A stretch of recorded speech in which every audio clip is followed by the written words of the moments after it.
You're tuned into the hottest paranormal life show on YouTube, Into the Fringe, where we discuss lost civilizations, UFOs, cryptids, unsolved mysteries, megalithic structures, extraterrestrials, interdimensional portals, time skips, and more.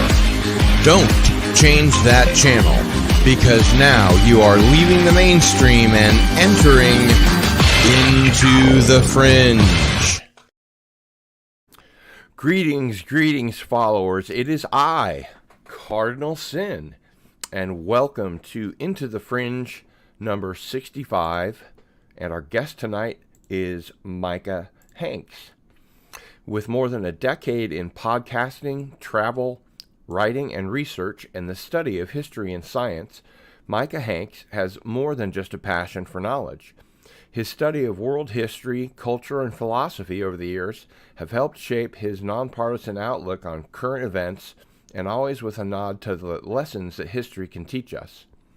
Micah is a longtime advocate for the scientific research into unidentified aerial phenomena, more commonly known as UFOs. He is a contributing member of the Scientific Coalition for UAP Studies, as well as a frequent commentator and writer on the subject, and maintains an interest in the history and possible scientific explanations for aspects of the phenomenon. You can learn about some of Micah's UAP research here being the debrief.org and at micahhanks.com.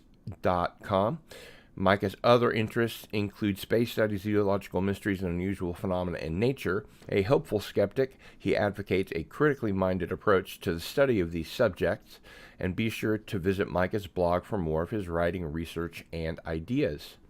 In 2020, Micah launched The Debrief with journalists Tim McMillan and MJ Banias, a news site and media enterprise which examines scientific and disruptive technology. The Debrief has closely followed developments related to the U.S. government's collection and evaluation of information related to UAP. After several years as a producer for iHeartMedia, Micah began podcasting in 2011. Mike has interviewed a number of experts over the years in the fields of science, technology, philosophy, history, archaeology, and other disciplines. In 2016, Hanks began working closely with the archaeological community in the southeastern United States in an effort to understand relationships between early North Americans and their environment at the end of the last ice age. This led to the co-founding of the Seven Ages Research Associates, and in 2018 he and the team produced a short documentary on the controversial Topper archaeological site in Allendale County, South Carolina. Micah is a frequent guest on podcasts and radio programs. He has been interviewed by Vice, Forbes, Investigation Discovery, CNN Radio, Coast to Coast AM, Hot Air, and a number of other outlets. He has also lectured in America and Europe on a variety of subjects that include archaeology, UFOs, and historical mysteries. Welcome back, Micah Hanks, to Into the Fringe. Always a pleasure, my friend. How's it going, Gil? Well, except for the fact that my tongue won't seem to work, everything's great. How are you? Yeah, I have that happen occasionally. Don't worry. I think it happens to the very best of us, and in my case, even some of the very worst of us. Oh, hardly. Well, I do want to thank you for coming on again, and we will certainly get to some questions for you. I guess first of all, I should say, hey there, world traveler. How have you been, man? You're not only a time lord, but you also travel in space. Well, yeah, space. Yes, time, indeed. I guess. Yeah, I try to cover both the temporal, but also the spatial dimensions, because there's so much to see. You know, I've always felt like as fascinating as and as necessary as I think as going forward as space travel will continue to be. There's so much on Earth that people miss, and I think that we take for granted all the things that there are here to see. So, in recent days, I was out west for a few days with the Debrief's very own Chrissy Newton, and we attended a conference, and then we linked up with our cameraman friend Cactus, and we headed up into the hills and spent several days visiting some of the ranches in the region. Although we weren't allowed on the property this go around, we did make it to the infamous gate of Skinwalker Ranch, where the automated voice will tell you if you linger too long, you are trespassing, you are being filmed, you must leave this property. We know a lot of the folks out there, though, and that, of course, including the owner, who was, publicized, I think, a couple of years ago, Brandon Fugel, and of course, whose name is now frequently associated with the site. I also got to talk with Travis Taylor, who's the star of the history program about that. And, Travis is a really nice guy. Told us about some of his personal experiences out there that are pretty hairy, I have to say. And I don't mean Bigfoot. Right. But although there are some reports of that kind of thing, and we got to, at one point, Chrissy and I were driven on side-by-sides up into the mountains, the Uinta Mountains. And it's fascinating, Gil, when you go anywhere and you're in 70-degree, warm, sunny with a light breeze, and then 45 minutes later, there's snow on the ground. It's 20 degrees. You're freezing, and it looks like an alpine, landscape at sunset with this beautiful orange and purple just setting over these lakes and everything. So needless to say, the Uinta Basin of northeastern Utah is a very diverse area, a lot of variety.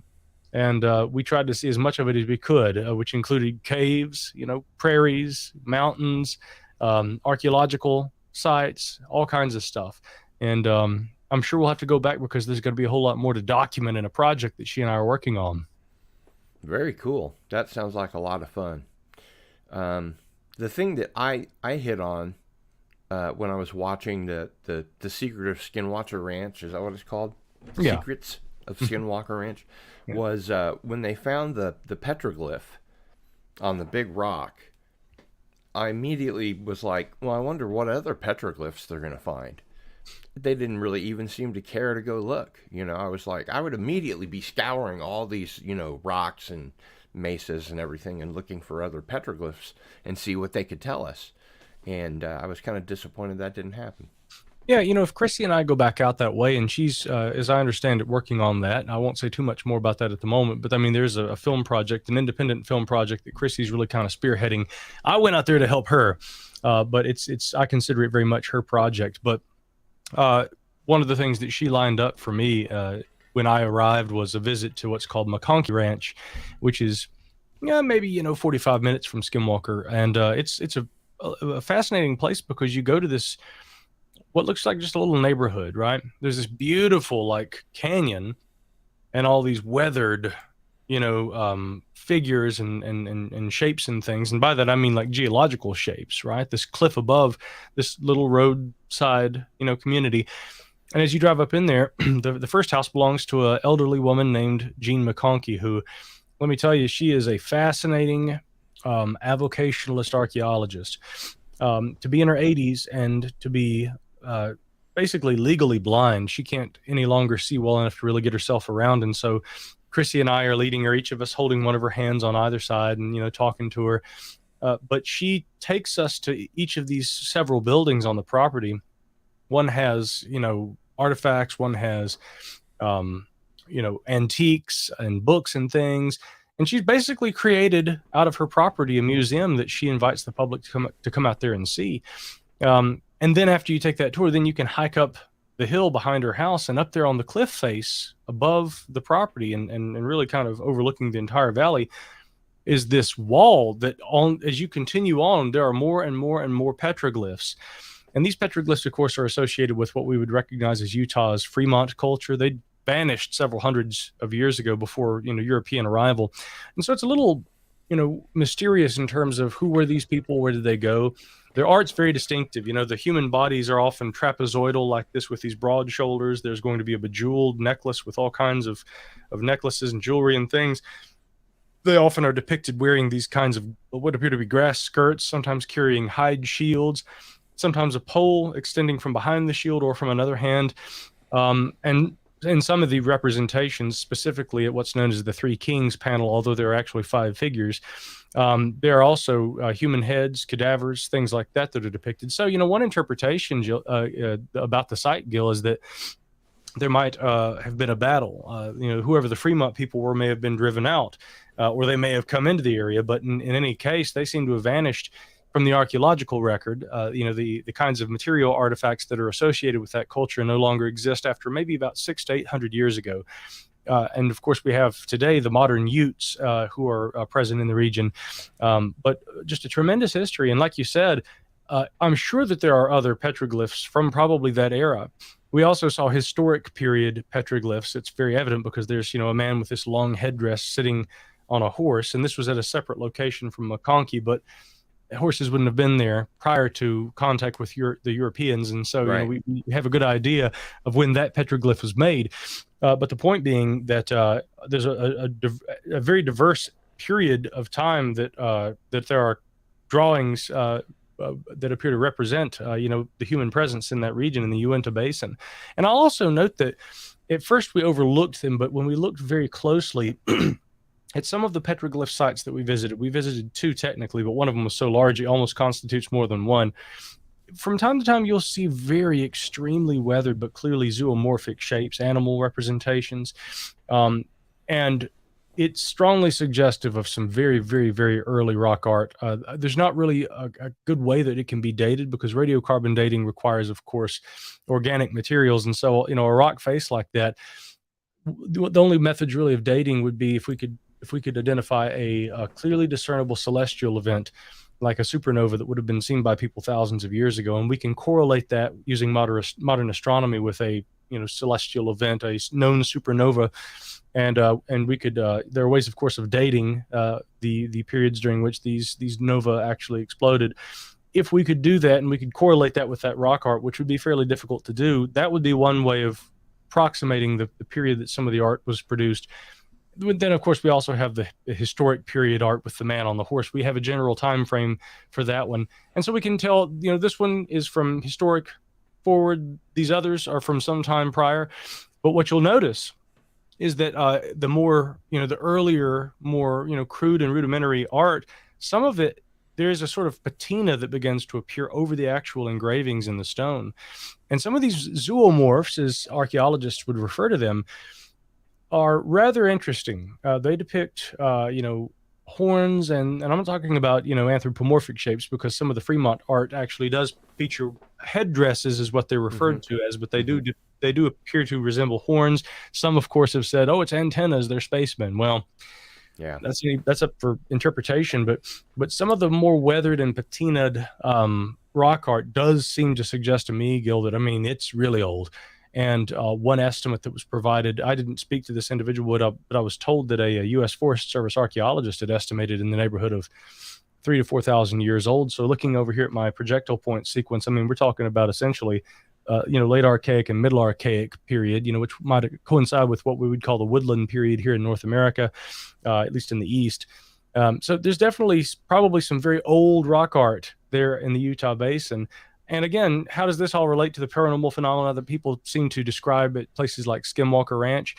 Well, again, that very term skinwalker is actually borrowed from the indigenous traditions, and it denotes a sorcerer, a person who can transform into an animal. And those sorts of boundary characters, anthropomorphs, but which bear animalistic traits, are occasionally depicted. Again, the horned representation of humans in a lot of this Fremont artwork, one could argue that those are, again, sort of similar to the concept of a skinwalker, a human bearing these animalistic traits, or a human who could transform into an animal. And so if we really want to understand the mythic origins and the traditional foundations for some of the modern phenomena that people claim that they experience at places like Skinwalker Ranch, I think it's imperative to go to these archaeological sites. If there are petroglyphs on Skinwalker Ranch, we've got to be looking for others. And I hope that in the future, if we're able to visit, that Chrissy and I can maybe further that effort as avocational archaeologists ourselves. Absolutely. And that kind of thing is just fascinating to me. I wanted to kind of shift gears and pick your brain about your recent trip to South America. You met with UFO investigator A.J. Gavard. And is it true that it's the 25th anniversary of the Varginha, Brazil case?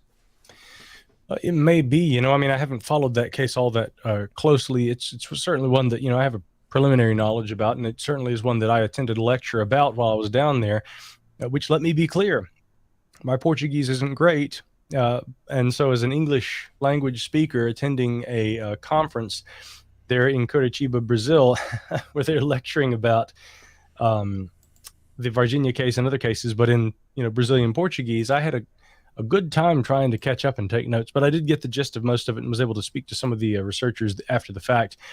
And yeah, so I do believe that that's the case. And of course, as you no doubt have heard, James Fox's new documentary, of course, deals with that case explicitly as well. I was curious what if you can kind of summarize the Virginia case for us and tell us what you learned on your trip that is new information to you. Yeah, I could definitely do that. Let me pull up some notes really quickly here while we're Sure. talking about this. And in fact, I've been You mean implored you by don't have some. every UFO case ever memorized? Well, I have most of them memorized, but the thing is a lot of people are like, "What's a good UFO case?" And I'm like, "Well, gosh, I mean, depends on what region, what time period, what kinds of interest that you have." So the gist of the case basically is that in 1996, um, a lot of people in this little locality of Virginia in Brazil, Virginia. yeah, they claimed to have had sightings of a being, right? Most of the descriptions describe the creature as being kind of almost like muddy or dirty looking, possibly depicted with red eyes. The creature was sometimes depicted as having like little protrusions on its head or horns of some kind. Um, One of the stories involved like a military officer who apparently, or a police officer, I suppose, who had come into contact with this being and was later hospitalized and actually died. There are notably, I guess, three girls who had on the primary night where they had their sighting. They all claimed to have seen this creature as it was moving near a wall. It had been kind of in this kind of area of shrub, this kind of bushy area, and had been trying to conceal itself. But they claimed that they all had seen this thing come out. Now, there are a variety of odd explanations that have been offered for the case over the years. Although, again, because of the insinuation that there had been a crash of some kind of an object, and that this is where this creature had come from, and thereby it was a survivor of this crash, and because of the military's involvement and the allegations that followed of there being a cover-up, even right down to the alleged occupants having been taken to a nearby hospital to receive medical attention, people often refer to this case as Brazil's Roswell. Now, the interpretations of what might have been seen are rather curious. I believe that one of the animals that has been proposed as the creature that the girls had actually seen, rather than being a humanoid alien creature with red eyes, it was a capybara, I believe is the name for this, which is sort of like a large, and they were actually pretty friendly, but a large sort of ground rodent that is found throughout parts of Brazil. I've seen those while I've been down there. And in fact, in some places, they're so friendly that you can just about walk up and pet them. Wow. That right there is an outlier in the sense that, the behavior of those animals is very different from the behavior of the creature that the girls said that they saw, which was they described as being humanoid, as is acting like it was trying maybe not to be seen. They were all very frightened by it, and they said that his appearance was very frightening, but that it was clearly some kind of humanoid. The other interpretive component that's been offered is that the sightings of bodies at the hospital thereafter might have actually involved a pair of dwarves, again in the sense not of Dungeons and Dragons, but of Right. an actual pair of dwarves, so man and wife, husband and his wife, who were at the hospital that night. She apparently was going into labor. And they were about to have their child. And this seems like a very absurd explanation, but it has been put forward that people who claimed that they'd seen aliens or diminutive bodies there at the hospital had actually seen this dwarf couple who happened to be at the hospital the night of the incident. While I was there, as far as things that I learned about the case that were unique to me, there had been quite a lot of military witnesses who had come forward and who had said that they had observed things and who had claimed that there had been a little more veracity to the story than than skeptics would have us believe. As far as my general feelings about it, we would have to wait and see what data may be forthcoming. I'm sure James Fox's documentary will document some of this. Having met with and spoken with AJ Javard, who we can talk about a little more, AJ certainly considers it one of the better cases on record there in Brazil. He does not believe the capybara or the dwarf theory that have been proposed by skeptics. He says that there's actually a striking amount of data, and some of that data having actually been released to the Brazilian National Archives and now available to the public, and that is a part of a process that AJ had undertaken called Freedom of Information Now, which was really an effort to try and get the Brazilian government to disclose more information about cases like the Varginha case. And just as a brief note and aside in relation to all that, while we were down there earlier this year, I actually was able to attend that 25th annual Brazilian UFO Congress, where there was a lecture given about this, where the military witnesses and that angle had been really kind of emphasized. But also while I was there was a resolution, or a requirement as they called it, passed by the Brazilian Senate, which essentially was calling for recognition of UFOs. And in accordance with what they call World UFO Day, which I suppose actually would be, let's see, what is today's date? We're looking at I can see over here on the Roswell Daily Record. So July 8th, it's like June 8th right now. Mm-hmm. So in another month, that's usually the date that many people associate with World UFO Day. I presume that that's probably when they're going to try and hold some kind of a hearing there in Brazil. But, it's fascinating with all the interesting, the congressional UFO hearings that we've heard about here in the United States. A country like Brazil comes out and their Senate essentially is doing the same thing. It got very little attention in the West, and so I'm very well, I guess, in the northwestern portion of this hemisphere at least. Yeah. So I was very glad that the debrief actually covered that. And if you go online and you look for information about the Brazilian Senate in the English language, the article that will come up is a piece I did for the debrief about that, which is important because there are those who try to maintain, and who have even in recent months maintained, that UFOs are just something that people in America experience. Why is it that only in English-speaking countries do we really have a lot of UFO sightings? Go to Brazil, learn about that Varginha case, whatever seems to have happened. South America, France, England, I mean, you name it, it's worldwide. Yeah. Well, it definitely seems to be. And again, you speak to Brazilians and they'll tell you a very different story in terms of, actually, it's a very similar story to what we would talk about here in the States, but they certainly would not say that, oh, wow, we should come to America so we can see UFOs. Hell no, they got them there. Oh, yeah. Yeah. So in reference to the investigator, AJ Gavard, you mentioned that you were going to tell us a little bit about him vis-a-vis your visit and him taking you around to different places and things like that. Yeah, certainly. Well, when I arrived, AJ, initially I was just going to reach out to him and, maybe go have a drink or something, have a glass of wine. And I told him, I said, I'm in town, and let me know if there's a time that's good for you. And it just so happens that I hadn't planned this. I didn't know this at the time when I got down there. He says, oh, you got here just in time. Our UFO Congress is going to be held in Curitiba, and you're invited. You can be my guest. So we went and we decided to visit the conference. Of course, we attended, we met AJ.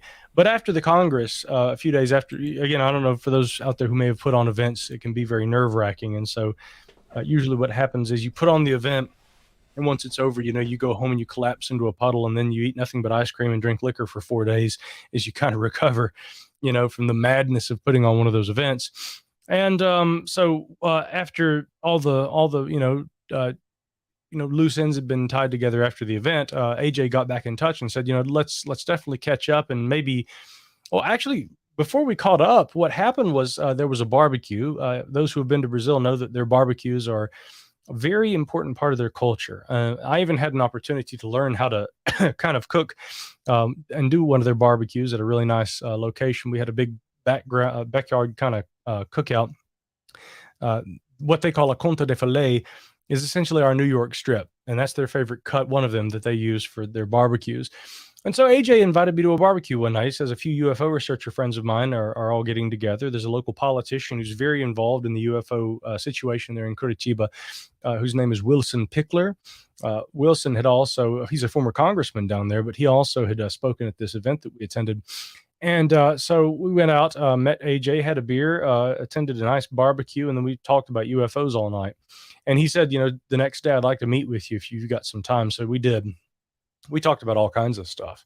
But AJ, as far as those who may not be familiar with his work, I mean, I've got to say AJ Givard is the most well-known and the most respected and influential Brazilian ufologist, at least of the modern era, but perhaps of really, since there's been a phenomenon. AJ has I think for close to 4 decades been publishing Revista UFO, which again is the Brazilian UFO magazine.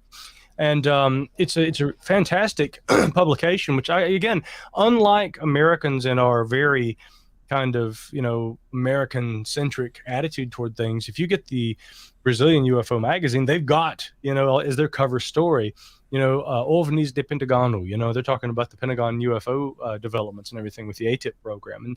And I admire that about AJ. He, while he is the best Brazilian ufologist, in my opinion, he is looking at the global phenomenon.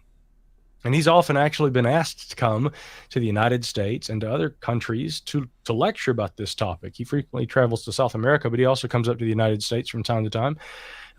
Back in the early 2010s, right, when we had like the citizens hearing on UFO disclosure that Stephen Bassett put on up there in Washington, which, I mean, a lot of people criticize it. They're like, it's a mock, hearing. These aren't even current senators and everything. I think that the event was, in hindsight, I would say especially, it was much more influential than we probably gave it credit at the time. I was also one of those, I'll just be clear, who was a little more on the mocking side of things with that. I thought it was sort of silly and I thought it was ineffectual. But now I kind of look at what has happened in recent years, not to get too far off base from AJ and his work here, but there is a tie-in, and I'll get to that in a moment.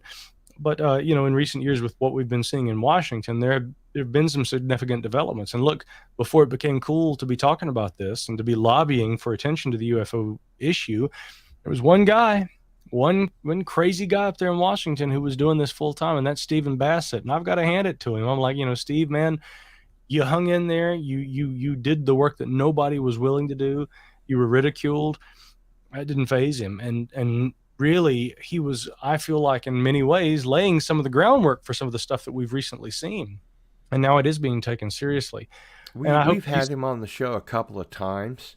Yeah. And I agree with you 100%. It would be a completely different landscape today if it weren't for his efforts. Well, of course, because, he was sort of trying to prep everybody for the eventuality of this. And when it was all going down the other day, Race Hobbs and I did a live stream with pre-coverage, and then I was actually live blogging the hearings there for the debrief.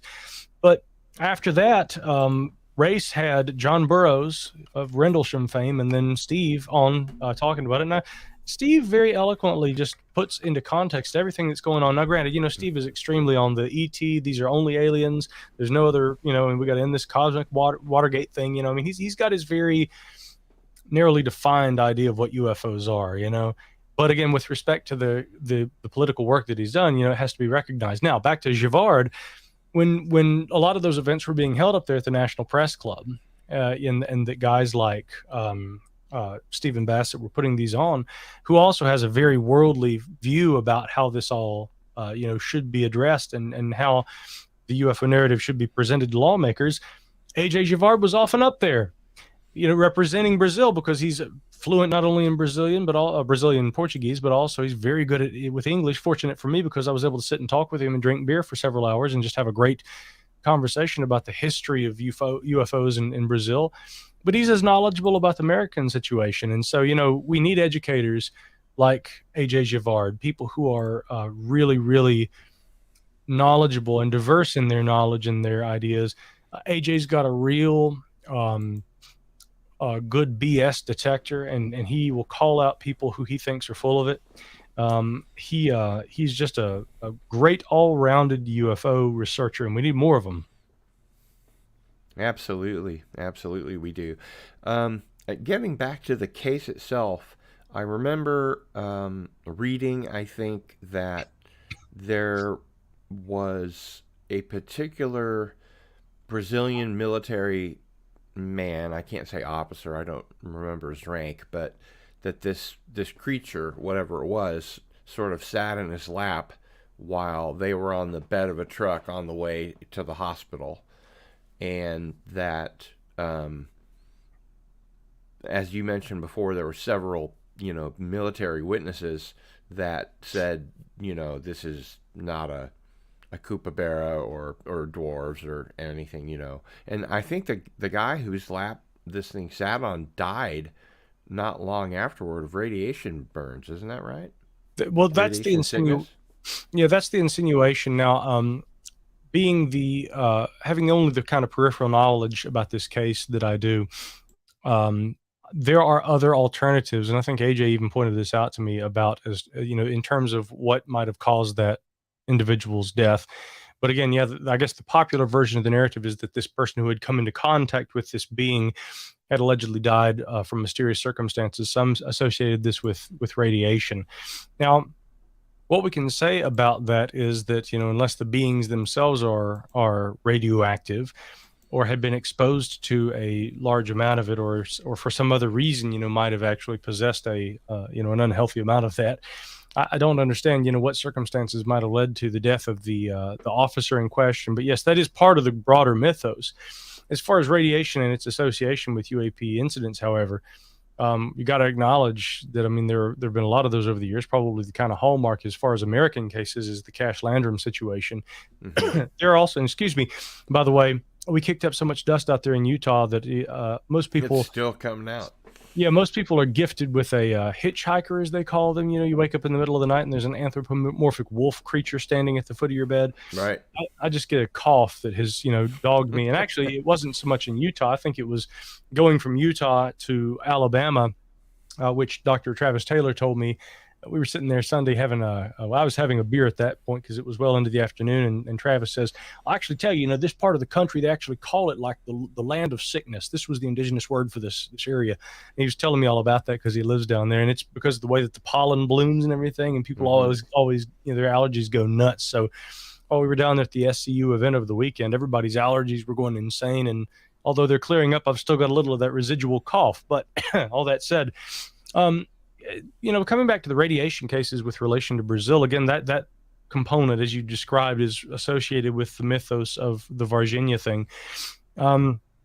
You also see a little of that and this is the string of cases that really interest me in terms of Brazilian ufology, the incidents that occurred up there at Colares back in 1976, 1977. The reason, though, are you familiar with those by chance? I don't think I am. Yeah, there's so much interest put on the Varginha thing. And again, I would ask people to wait and see what James Fox's documentary entails, and I'm sure he'll do a good job, documenting, having gone there and gotten to know a lot of these witnesses firsthand. I'm certain it's going to be worthwhile. The Colares case, though, is the one that really interests me. There is a long history of stuff going on there around Colares, which is in northern Brazil, but it's kind of like a little fishing town, right?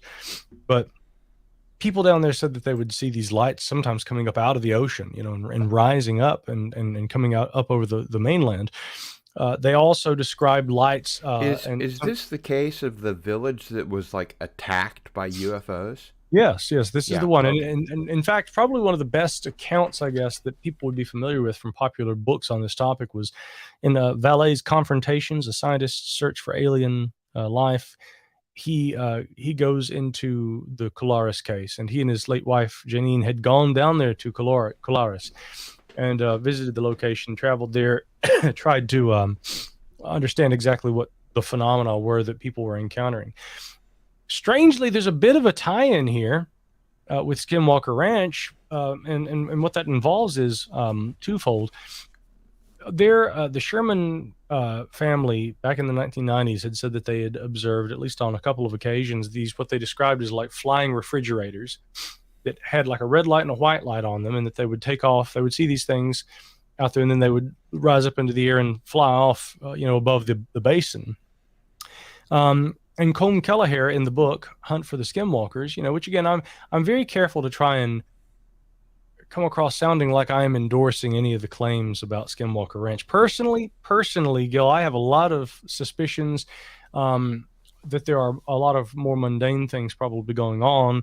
And having now been there, I feel even more vindicated somewhat in that supposition. But I also recognize that there were a lot of very experienced scientists. Scientists are fallible, just like you or I. No human is perfect, but nonetheless, Colm Kelleher and the guys, I have a lot of respect for them, and so I don't want to ever sound like I'm endorsing the theory that there are all these strange things going on. But I mean, having not only read that popular book that he and George Knapp wrote, and by the way, George Knapp showed up at the SCU conference over the weekend, so I finally got to meet the man himself. Yeah, it was nice to see George. Yeah, George was there.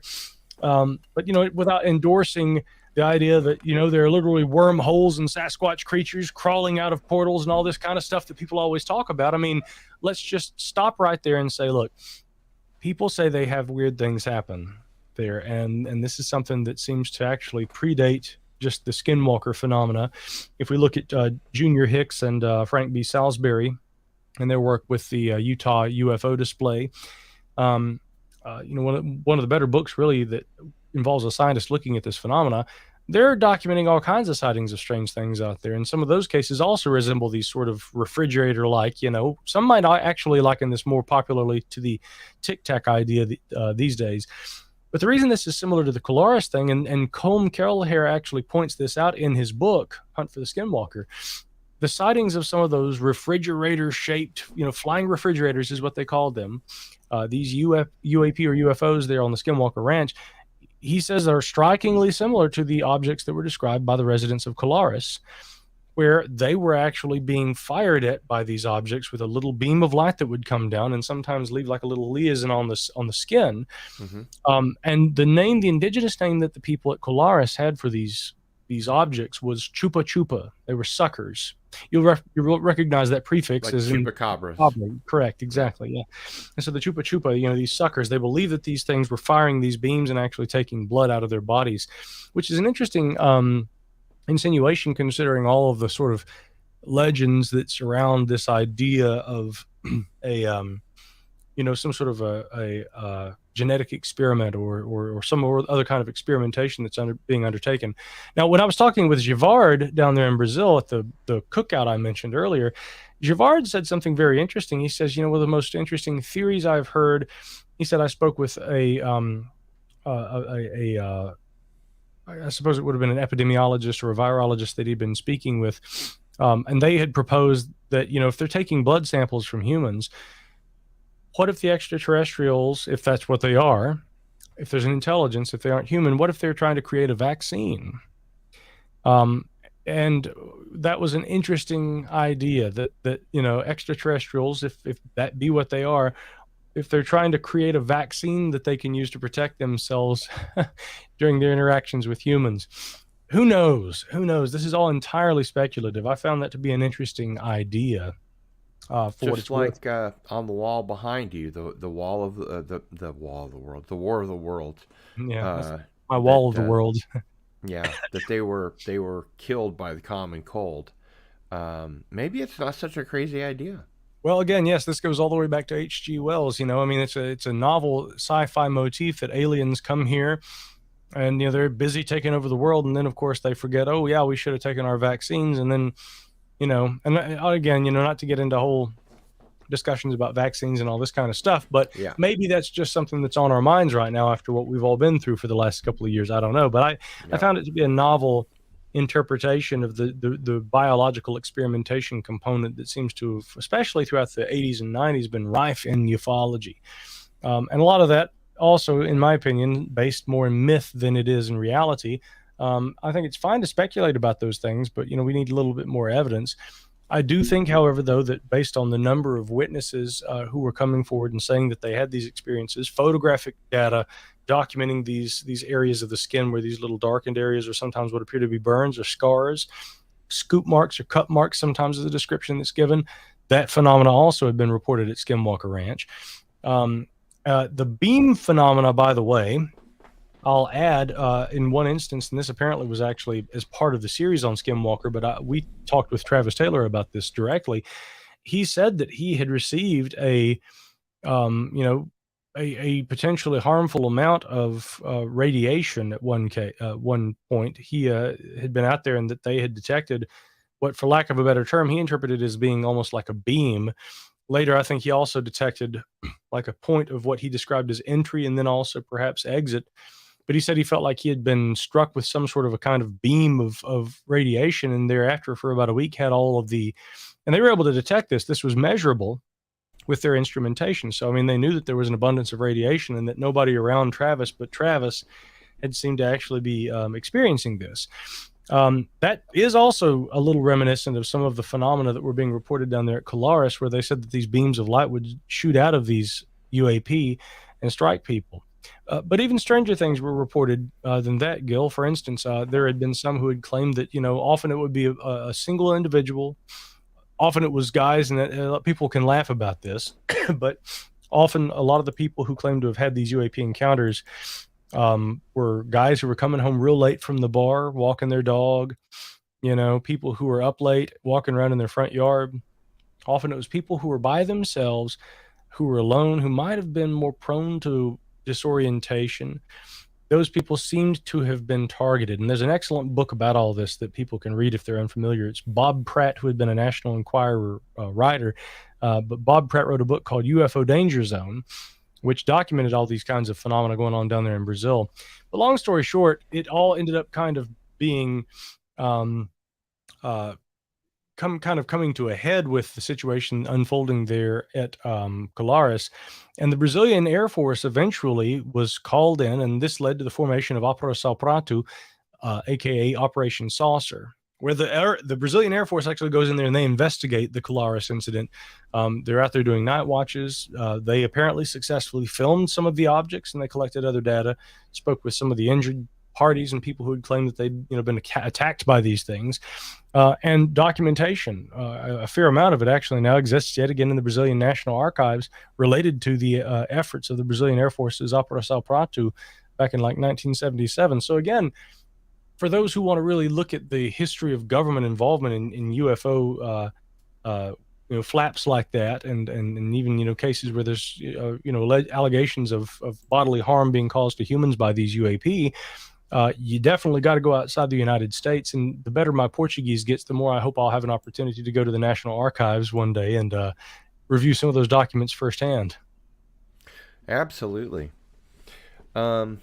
I wanted to, and this is not meant as like a gotcha type thing by any stretch of the imagination, but I did want to touch on something that's been on the debrief of late, an article called "Incursions at the Border, Homeland Security Agents Tell of Encounters with Unidentified Aerial Phenomena," and talks about Homeland Security agents trying to document what employees are saying, and since some of them are in the sky, and it appears in the heads up video that somebody stabilized the image and it ended up being what I've heard people call obviously birds. Any thoughts or anything about that? Oh yeah, absolutely. So the first thing, is I'm very open to the bird hypothesis. I think as it has been actually a lot of analysts that we've gone to since that footage was published have said, I think the way that they would phrase it, and Tim McMillan and I were actually on the phone talking about this earlier today, the way that they phrase it is the bird hypothesis cannot be ruled out, I think would be how they would term it. I look at that footage, and at various times, some have conducted analyses of the objects where they kind of swoop out and they get way out there and everything. And that's when they kind of do this loop-to-loop thing where people are like, aha, there you go, it's birds. What's even more interesting to me is the fact that certain stabilizations and enhancements seem to show the objects almost vanishing and coming back, which one might interpret as the wing beats of birds reflecting light. Mm-hmm. Now, the issue with that, again, and it very well may be that these are birds. So let me be very clear. I'm not trying to say, oh, they're not birds, and here's the reason why. I'm trying to look at all different, potential angles and arguments. When I look at that footage, the thing that's very interesting to me is and I'll just preface this by saying too, the debrief Okay, our job is to report on these developments. It's our job to try and, for instance, if somebody comes to us and say, look, there are members of the Department of Homeland Security who have taken an interest in this phenomena. They believe that they are seeing things that cannot be identified. We think it's important as journalists to report on that. Our job is, of course, we want to vet our sources, and we want to make sure that the footage is worth looking at, and not something that seems so obviously mundane or prosaic that it's not even worth addressing. That said, our job is not interpretation. We can certainly interpret it, but it's certainly not to analyze, break down, and to try and offer explanations. We certainly quote experts in portions of the article who do offer their analysis and their interpretation of what these objects may be, how they behave, and why they think that seems to point to more anomalous possibilities. Now, all of that said, when I look at that footage, something that's interesting about it to me is the fact that the primary witness, i.e. the pilot, who is using the heads-up display. And again, for those who aren't familiar with what this heads-up display is, it's a camera system that is capable, or rather it's fitted with FLIR imaging that essentially follows the line of sight of the pilot. So whichever direction he looks, that camera is going to be filming. And he says, as the Apache helicopter is sitting there on the runway, that, man, we've got some fast-moving FA-18s or something up there. Now, the other pilot who responds says, yeah, probably just, training or something like that, but I'm not looking. So he acknowledges that he's not actually looking. But the other pilot seems to be really interested in what he's seeing. Some of the preliminary analysis, and again, Travis Taylor also had spoken to this point while I was with him there in Vernal a couple of weeks ago, seems to indicate that we're looking at one of two things. If these are closer objects to the camera, again, if my fingers are close to the camera and I go like this, it seems like it's, the object, i.e. my fingertip, is moving pretty quickly. Whereas if I come back further and I move the same speed, it gives the impression, due to the distance, that my finger is moving more slowly than it is, when in fact I'm moving the exact same speed right here, but my finger disappears more quickly. So in the instance of the three objects in the video, we have to presume that either these are really close objects that are, again, they have the appearance of moving quickly. If they're distant objects and they are moving as fast as they appear to be, they actually have to be moving at a quicker speed. Now, so to follow the skeptical consideration that, again, what we're probably looking at are birds, which, again, they very well may be. If those characteristics are discernible, that should be pretty easy if the objects are close and that they're not moving as fast as some have argued. And therefore, we should be able to spot bird-like behaviors, movement of wings and things. And some people have claimed that they have. Whereas if the objects, when they get, if those characteristics are not clearly discernible when the objects are close, but as they get further out, they become more discernible, that seems difficult to account for. And again, what I'm referring to is what I interpret as when the objects sort of seem to disappear. Could that be light reflecting off of wings? That's one interpretation. But what I essentially resolve is that there isn't enough data in the footage to clearly to be able to discern, okay, we're looking at birds. And I'm interested in the reason why. And I would hope, if anything, by the way, that additional analysis by much more qualified individuals maybe will conclusively determine that, okay, guys, look, there is no question, these are birds. And we can kind of lay that to rest. But for the time being, I haven't seen any conclusive analysis that brings us to that unequivocal conclusion. And therefore, one thing we should keep in mind while it remains a unresolved, possibly prosaic piece of footage is that, again, there's that pilot saying, man, we got some fast moving FA-18s up there. Now, why is that important to me? Because if our members of, in this case, these are military pilots, on board a Apache helicopter, if they are incapable of discerning the difference between what they saw and thought were fast-moving jets and birds, that is a problem. That's an issue. And that is an issue that I think as journalists should be pointed out. In the past, the debrief has also reported on photographs of what were, at least at the time that we published it, to me was pretty obviously a Party City balloon. It was there after, I think, unequivocally determined to have been a Batman balloon. I have spoken to people with knowledge of the workings of the UAP task force who have told us that they thought it was a Batman balloon.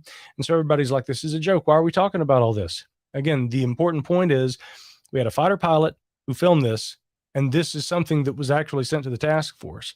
Our job as journalists, we were trying to highlight what the UAP task force is actually looking at. And I would say that one of the key missions of the debrief, at least as far as what we've done with regard to the UAP topic, we don't just report on UAP, we report on artificial intelligence, disruptive science, all kinds of things. But when it comes to the UAP topic, at least a personal kind of project of mine since we launched has been, okay, let's see how much information that's coming out with regard to UFO investigations by government. Let's see how much we can get the Pentagon to confirm as having been part of what was, what fell within the purview of the UAP task force in its investigations. I don't care if the ultimate determination is balloon, or if it's, a drone, or if it's something more exotic. I want to know, and I want clear examples of what the UAP task force has been looking at. Right. When we got the ODNI report last June, there were mention of 144 cases and no specifics given. No criteria provided, no kind of details that offered a clear idea of what our Navy's UAP task force was looking at. And by the way, I was really recently corrected by a very, very knowledgeable individual who I spoke with, Chrissy Newton and I, over the weekend at the SU conference, who pointed out he kind of hates it when people refer to it as the Navy's task force because it was an interagency task force that drew data from multiple different agencies from within government. It was established under the cognizance of the Department of the Navy by Norquist back in, 2020. But it was far more than just a Navy UAP task force. It's a all of government UAP task force. Now, that said, for reasons of national security, it was deemed that details couldn't be released in that ODNI report. So I do take a degree of pride in the fact that the debrief has tried to consistently show examples of what they have looked at. That photo, the Batman balloon, in my opinion, it's a Batman balloon. And I think the task force came to that conclusion too. But that was something that they looked at. There was a piece of footage that showed a slow descending object moving into the ocean that was filmed from the USS Omaha. Some skeptics, Mick West, I believe, have said it's obviously a balloon.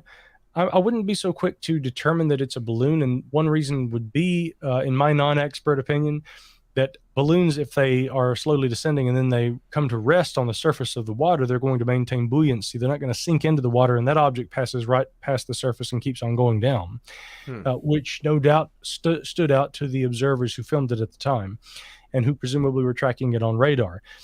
Yet again, when the debrief covered that after Jeremy Corbell, who I had a beer with this past weekend, great guy, but when we covered that at the debrief, we confirmed with Susan Goff, Pentagon spokeswoman, that indeed that also was a video that the UAP task force was looking at. So there's two.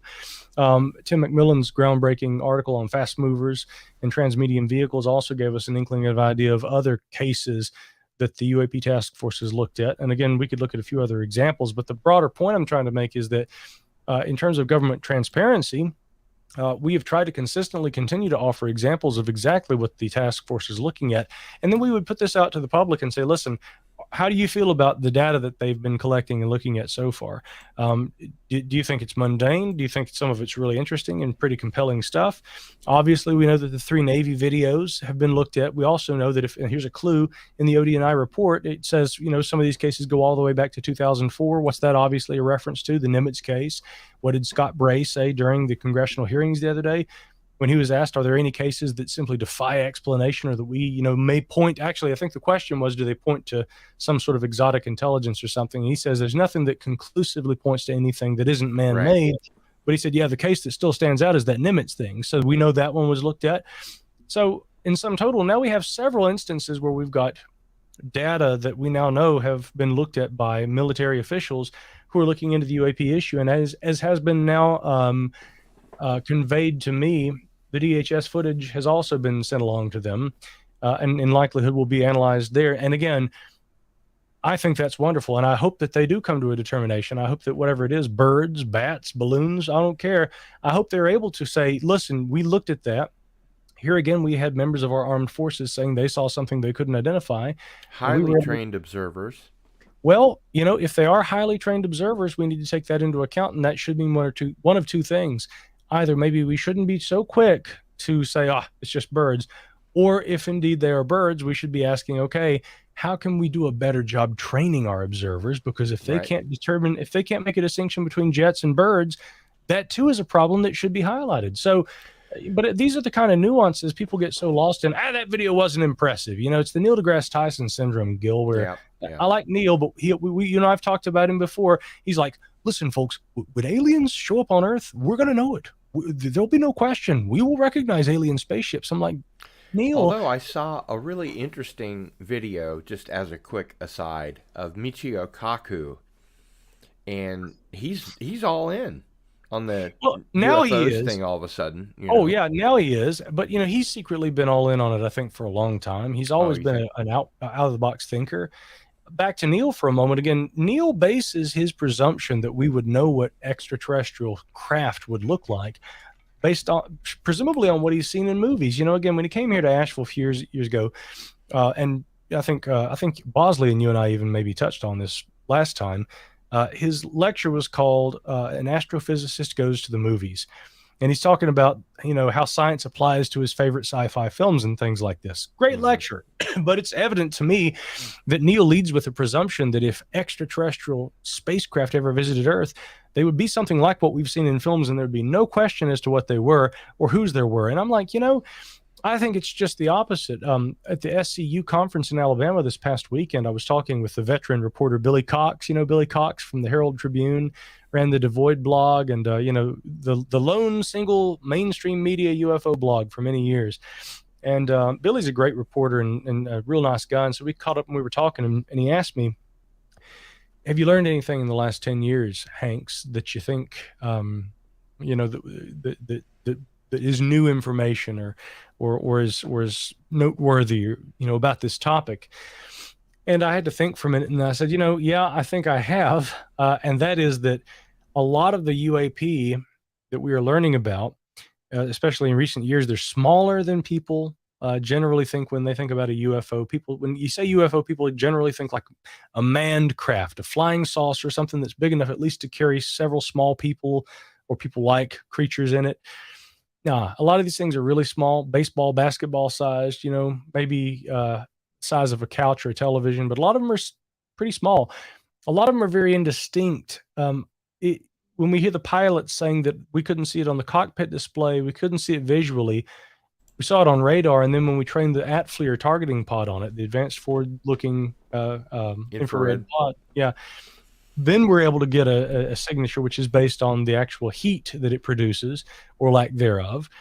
See, that's a fascinating thing we're talking about, and that's why the expression low observability tends to be used with relation to these things. That, and also signature management, their ability to apparently electronically lessen their ability to be detected. So the important takeaways for me in the last few years are that, one, a lot of these things are fairly small, which seems to indicate probes or some kind of a drone, some sorts of unmanned surveillance platforms in likelihood. And then the other thing too is that these objects are capable of lessening their ability to be detected across a wide range of electronic spectra and also visually. And that makes it extremely difficult to see them. And when what you're looking at looks like a piece of lint or a booger on a camera, okay, of course, it's not going to seem very impressive to people whose expectations are that, well, I was expecting the Millennium Falcon, right?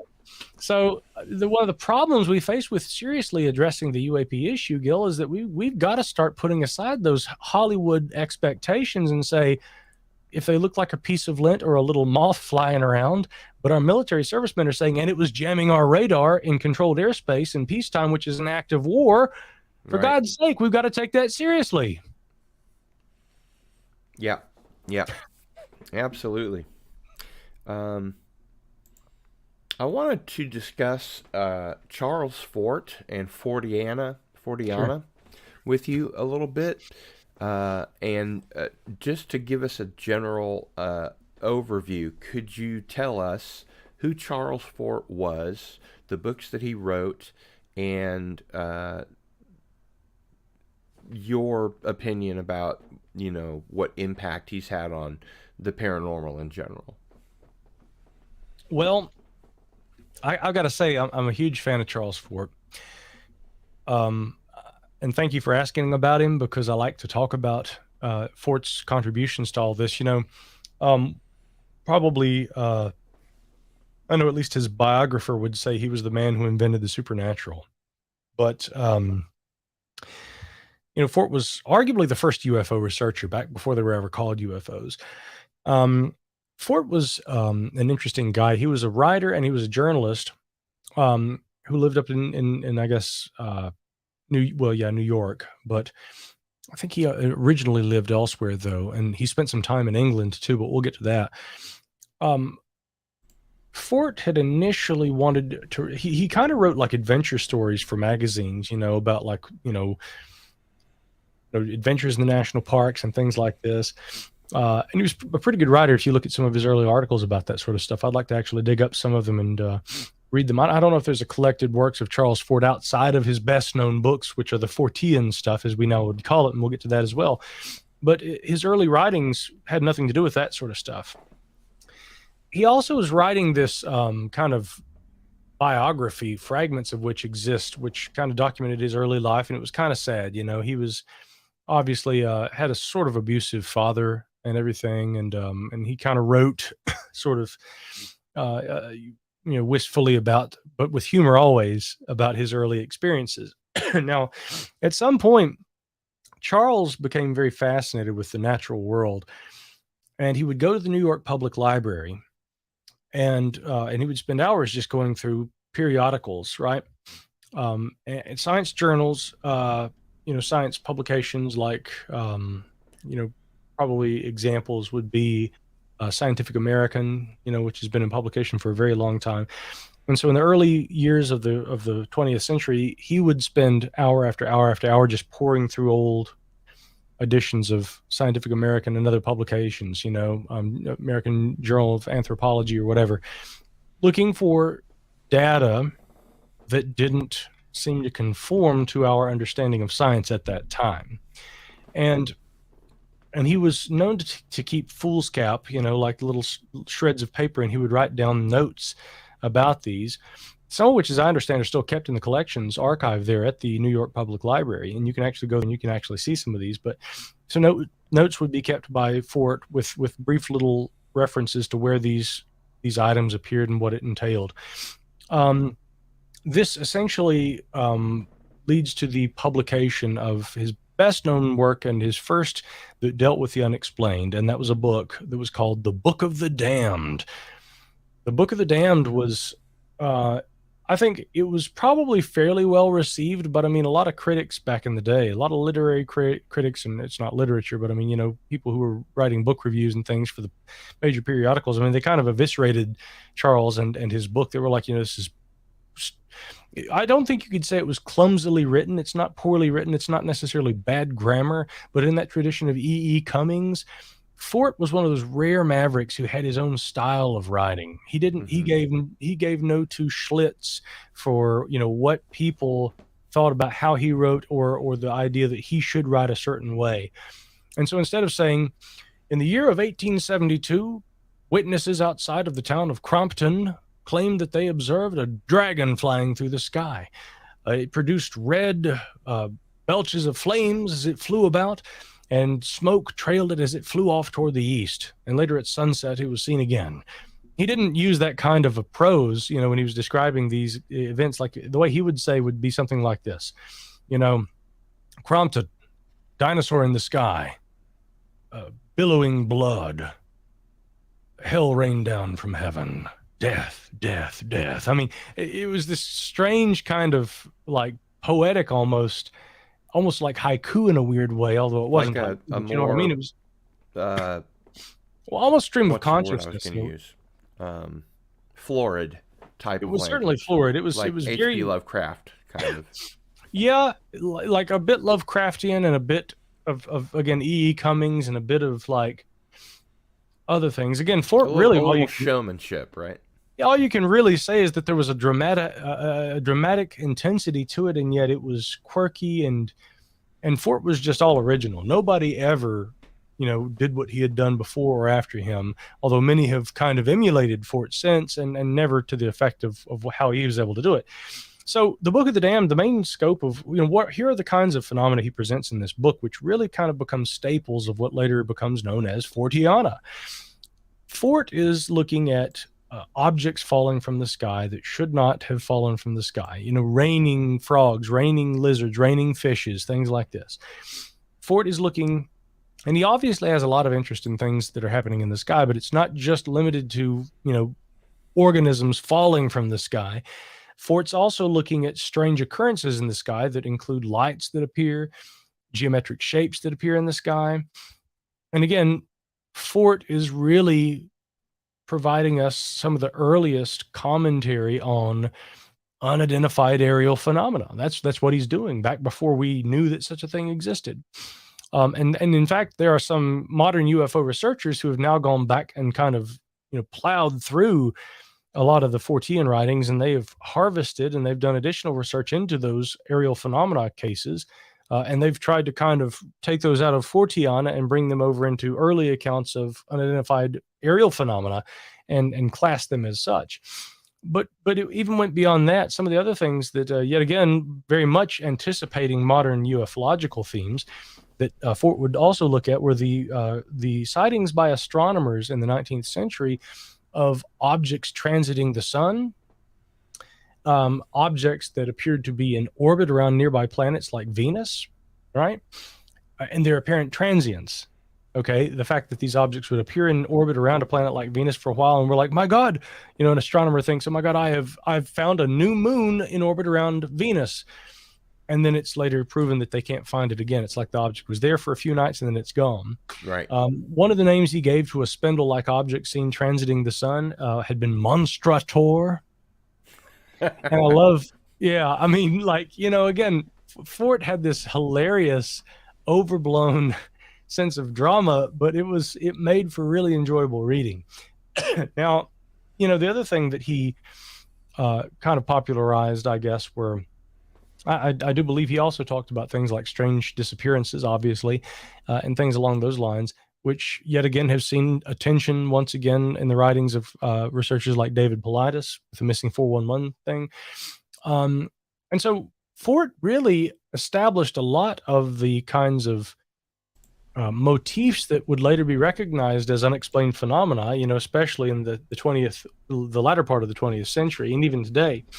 And many recognize him as one of the earliest collectors of what he called damned data. You know, the orphan facts that didn't have homes, and which you know, science left to the fringes, the excluded facts. The I love this excluded stuff, middle though. facts. Yes. Well, and again, with a nod to Greg Bishop, who, by the way, I saw also there at the SCU event. It was great to. Oh, cool. Yeah, I didn't even know that Greg was going to be down there, and so we had a nice little catch up. And by the way, those tarot cards that he and Miguel and everybody are working on, God, I got to hold some of the early prints of these. Fantastic. They are truly works of art, and I know. they're amazing. They are truly amazing. I you know, kicked in for the Kickstarter, so I get to see the cards as they come down. Mm-hmm. And yeah, they're just magical. Really cool idea and really great, you know, work by Red Pill Junkie.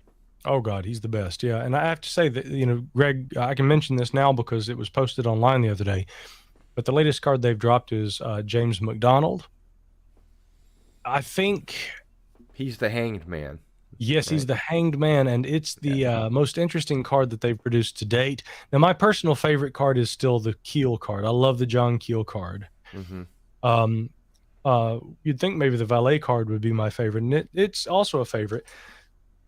But yeah, that Keel card is clearly my favorite. I would say my second favorite now, though, is the James McDonald card. That's just that is an eerily artistic representation of the dynamics that were James McDonald. You know, his life, his death, everything. I mean, it's just incredible.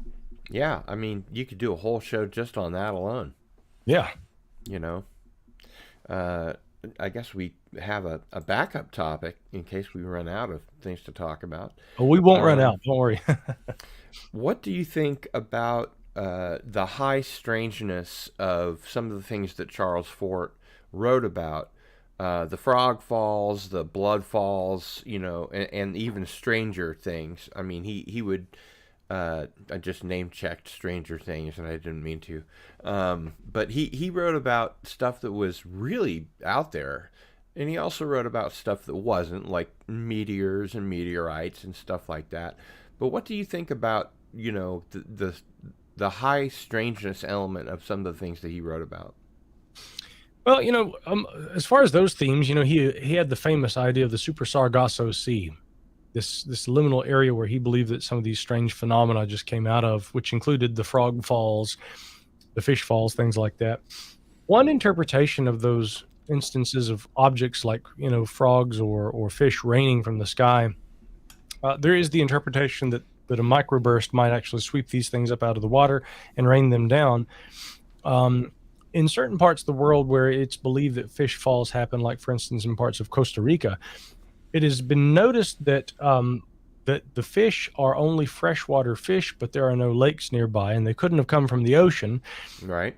Some of the fish also are blind, which seems to indicate that they're underwater fish. And so the theory actually is that rather than fish actually raining from the sky, the question really comes down to, have the observers really seen the fish falling from the sky, or did they go out after the rainstorm and see fish laying on the ground everywhere? And it's like, oh my God, these fish must have fallen. Whereas in fact, what seems evident in cases like the Costa Rican instances where, I mean, almost annually there are fish rains, and they interpret it the same way. But scientists who have gone and investigated have said, okay, well, these fish are blind fish and they're freshwater fish, and the ocean's right over there, so they didn't get swept up out of the ocean. They must have come from a freshwater source, but there are no lakes. This leads to the underground hypothesis, which is that when it really rains, underwater cave systems are flooded, and some of the fish are actually carried to the surface and dispersed. Right. And so you have these blind cave fish, but again, freshwater fish, that are carried to the surface and left laying on the ground. And naturally, they appear after a rain shower, a heavy rain. That's what And forces so, up the water level. Yeah. right. So the water level from underground carries these fish up to the surface. It's not that the fish fall from the sky. And that's interesting because it seems that there might have been a folk belief of these things, some of them falling from the sky, rather than there actually being rains of animals. Now, I think in some instances there are cases where animals have rained from the sky, frogs and things along these lines. But it may be the case that there are more than one explanatory mechanism, and that's the point. Yeah, I want to one, try for to drive home. example, could be that a tornado could go over Sure. a lake, pick up, frogs or fish or both, and carry them miles away, and then when it sort of disintegrates, it drops them all to the ground. Yeah, and in one instance, that may be a explanation. In another instance, it may be these things, being brought up from underground. But I think, excuse me, still battling a little of these allergies here. But I think in the case of Fort, what's interesting is that some of the phenomena that he was observing were they were pretty ripe with potential, I think, for modern science, and yet they were, and this is the whole point he was trying to make. Fort loved to be able to try and smack the face of modern science, and to try and make it look like there was, like there was dereliction on part of the scientists who were avoiding talking about this damned data. His, efforts were kind of picked up thereafter by William R. Corliss. Corliss really was more vocal about the fact that, anomalies are what push science forward. They push actually the boundaries of science, and they take scientists who are willing to look at them into uncomfortable places. But eventually, if the anomaly can be understood and resolved, they may advance our understanding of science. They may actually. One thing that occurs to mind is Tabby's star. You're familiar, no doubt, with Tabby's star. And, the mainstream press, after, I think, 2 waves of articles about, this alien megastructure around Tabby's star, they just kind of gave up and walked off. Didn't really talk about it anymore. And I don't know that they resolved it or just decided this is really weird. We don't know why it does that. Oh, certainly. Tabby's star and, more broadly, the discussion about fast radio bursts. There's also been the dimming of Betelgeuse in recent years, which recently may have been resolved. we've got all kinds of different examples in recent years of phenomena that is really interesting. And in truth, astronomers are looking at these things, and they may be more well equipped to be able to do that now. But the point I make in trying to bring these things up is that if these phenomena were observable 100 years ago, and some of them actually would be, astronomers no doubt would have been able to detect the apparent dimming of Betelgeuse, for instance. And in fact, actually, variance in the luminosity of celestial bodies is something that many have documented over the years in astronomy, both amateurs and professionals. But again, if these things had been noticed 100 years ago, they would have qualified for the kind of stuff that Fort would have been trying to document. I mean, this absolutely would have been the kind of stuff that Fort was looking at. He was not exclusive when it came to the kinds of things that he would look at. I mean, he was an equal opportunity anomalist. He would look at all different branches of the sciences. But again, I got to call attention to William R. Corliss, because I think that the precedent that Fort set, he's like, I'm going to spend all this time. You asked about some of the books he wrote. There were 4 main books. Let's see if I can remember them all. I mean, obviously the Book of the Damned, but then there was Lo, New Lands, and what's the other one? That's the one I'm drawing a blank on. But The Outcast Manufacturers. I don't know if it was that one, but but and then the other title will Wild probably Talents? it was Wild Talents. Yes, thank you. So Lo, New Lands, Wild Talents, and his first one was. Thank you, by the way, Gil. Well, as a good lawyer, I have to make sure that I don't ask any question I don't know the answer to. Well, that's true indeed, and of course, as my attorney, you must advise me sometime on the title of 14 books. Jesus, man. As soon as I can, I will. Yeah. But again, also, and this is a fun little tie-in with the stuff out there in Utah this weekend. When we went to the McConkey Ranch, I mentioned one of the little buildings on the property actually had books and things in it. When we walked in there was, lo and behold, a copy of Strange Artifacts by William R. Corliss, who, again, a scientist who in the 1970s picked up where Fort left off and continued. And here's a copy of Strange Artifacts in the McConkey Ranch Museum, and I'm like, awesome. Yeah. It was dirty and it was dusty. It was obviously an original, and I took a picture of it actually and brought that back with me for a memory. So, but I actually have the modern facsimile reprint of that, which is, it's a binded book. They literally sell it to you printed in a little ring binder, Cool. which is kind of quaint. This was a kind of low publishing, it was a low budget publishing operation, the Corliss books. They have usually just a single color. They may have a simple rudimentary image on the front, and then they got their title, and everything's essentially in a single font. Very technical looking manuals, or source books as he would call them, on various things. But again, where Fort was throwing it all out there, and he was also throwing a fair amount of speculation. Monstrator, Super Sargasso Sea. Another one of his theories had been that we are property of something. Humans are property of something, some intelligence. And he gave that intelligence a name. He called it X, right? Corliss was a little more like, things are starting to fall into place, like X, the Invader, the Man with the X-ray eyes. All these movies have X in the title. It suddenly makes sense. Oh yeah, well, people always ask, it's like for the subscribers show, that you do, Micah, instead of it being Micah Hanks subscribers, why do you call it the X membership? Now that's a nod to Charles Fort and his theory for the grand architect behind the mysterious weirdness, this intelligence he called X. Oh yeah, that's really cool. And by the way, for anybody that isn't an X subscriber, or I guess used to be called, when it was the Graylian Report, it had a different name, didn't it? I want to say Genesis. Oh well, it was Graylian X. Graylian X, yeah.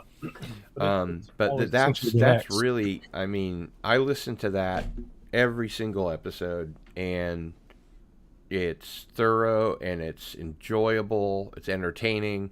It's captivating. It's intelligent. It's very much worth just a little extra,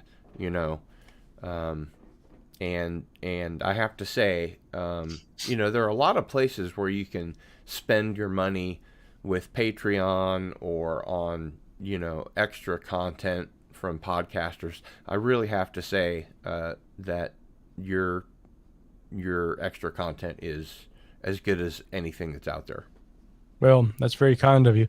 And I'm so old school. I do mostly the audio only stuff, and with video being prevalent as it is like this, people keep saying, Micah, when are you going to start doing more video?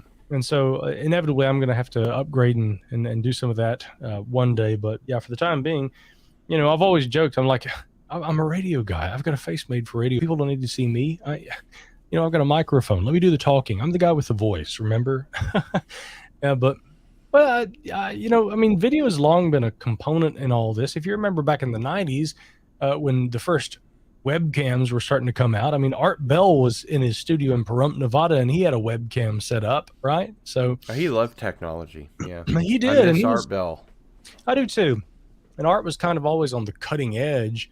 I go back and listen to some of those shows. In fact, Greg and I were talking about it over the weekend down there at the SCU conference and everything, and he had said that a lot of what he does is editing those Art Bell shows that they air on Saturday nights, I guess, Somewhere in Time with Art Bell, Mm-hmm. And I love those old shows. But I'll often be coming in on summer nights on a Saturday night, having driven somewhere 2 or 3 hours away to play a gig up here in the mountains of Western North Carolina someplace, and I'll be coming back late, and Somewhere in Time will be on. Mm-hmm. And man, to have that experience all over again. When I was, maybe in my teens and early 20s, Art was still around and still from time to time would fill in on Coast to Coast. And at first I remember keeping in mind that when I first started listening, George was already in there and Barbara Simpson and some of the other people were filling in. And when I would hear Art, I was like, well, I don't like him as much as the other ones. He's too gritty. He's kind of mean, Oh boy, let me tell you. Art was a true treasure, and I cannot tell you how much I love going back and listening to those old Art Bell episodes. Oh, me too. I was listening to something the other day. How YouTube will just present something to you as an option. It seems to do that with Art Bell's shows quite a bit, and I was listening to something and I didn't realize that it was from 2015. Because it said somewhere 2005, and so obviously those are really different time frames, and it seems like longer than that since he's been not with us anymore. Mm-hmm. But it was, he was talking about Trump, and it was recent enough that that was one of the topics, and it just blew my mind a little bit, Yeah. I know exactly what you mean. And, the other thing about a lot of the old shows on YouTube, right, with Art, I suspect that a lot of people sort of forget that Art was the consummate showman, right? He was the kind of guy who some of those guests were obviously people that he knew, right? You had JC, this guy who'd call in there and everything and say, you're just looking for demons, and all this kind of thing. Yeah. The Area 51 caller, the Area 51 guy who was like freaking out the whole time. And oh God, he's I listened to that live. Yeah. Yeah. Really? You caught that one live? Oh yeah. I listened to Coast with Art Bell a lot. Oh yeah, man. It was fantastic. But a lot of those, I don't know if that one was one of the ones that he was in on the joke.